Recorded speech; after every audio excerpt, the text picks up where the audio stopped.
अगर तुम्हें हर सवाल का जवाब मिल जाए तो क्या जिंदगी जीने लायक रहेगी। ये कहानी है एक ऐसे आदमी की जिसने ज्ञान तो पा लिया लेकिन सब कुछ खो दिया। उसने सब कुछ जान लिया, ब्रह्मा से लेकर बाजार तक। पर जब उसकी पत्नी ने पूछा, क्या तुम अब भी मुझसे प्रेम करते हो, वो चुप रहा। और वही उसकी सबसे डरावनी खामोशी थी। ये बात बनारस के पास के एक छोटे से गांव तर्कपुर की है। वहां एक विद्वान तपस्वी रहता था, आचार्य विबोधनंद। दुनिया से अलग, मोह माया से दूर, पर एक प्यास थी, हर रहस्य को जानने की प्यास।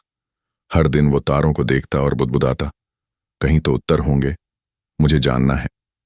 एक दिन उसे एक ग्रंथ मिला, पुराना, धूल से ढका, पर भीतर कुछ जगमगाता हुआ।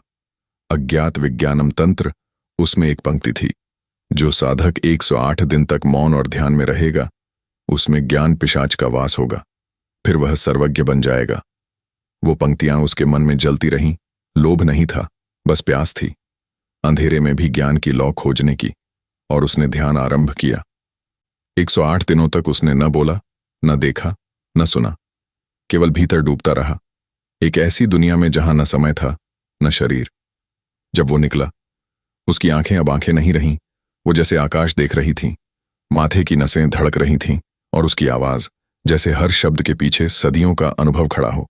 लोग आते, सवाल पूछते और वो उत्तर देता बिना सोचे। ब्रह्मा किससे उत्पन्न हुए? मनुष्य क्यों दुखी है? बाजार कब गिरेगा? लोग हैरान नहीं थे, वो भयभीत थे। वो अब इंसान नहीं लगते थे। लोगों ने उन्हें नाम दिया जीवित गीता। ज्ञान का विषाद पर धीरे धीरे वो आदमी खोने लगा। उसे नींद नहीं आती थी, जैसे दिमाग अब सोने से डरता हो। भोजन बेस्वाद लगने लगा, जैसे हर स्वाद उसकी चेतना के नीचे दब गया हो। संगीत, प्रेम, फूलों की खुशबू, सब सिर्फ रासायनिक प्रक्रियाएं बन चुकी थीं। एक दिन एक ग्रामीण उसके सामने रो पड़ा। मेरा बेटा मर गया आचार्य, कोई उपाय? वो बोले, मृत्यु केवल सेल्स का विघटन है, भावना एक भ्रम है। लोग चुप हो गए।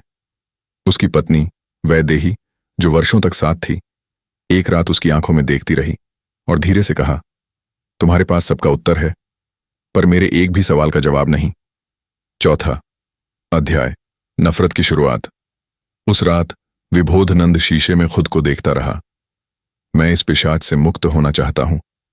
पर भीतर से एक आवाज आई, अब देर हो चुकी है, मैं तुम्हारा हिस्सा बन गया हूं। तू अब प्रश्न नहीं है, उत्तर बन गया है। आज की तारीख में वो अब गांव गांव, गली गली घूमते हैं, भटकती हुई किताब बनकर। लोगों को रोक कर सलाह देते हैं, तुम्हारा बॉस टॉक्सिक है क्योंकि उसका इनर चाइल्ड हील नहीं हुआ। पानी 33 डिग्री पर पीना सबसे सही है। लोग अब उनका नाम नहीं लेते, बस कहते हैं, वो देखो, ज्ञान पिशाच बनारस वाला, कभी विद्वान था, अब चेतावनी है।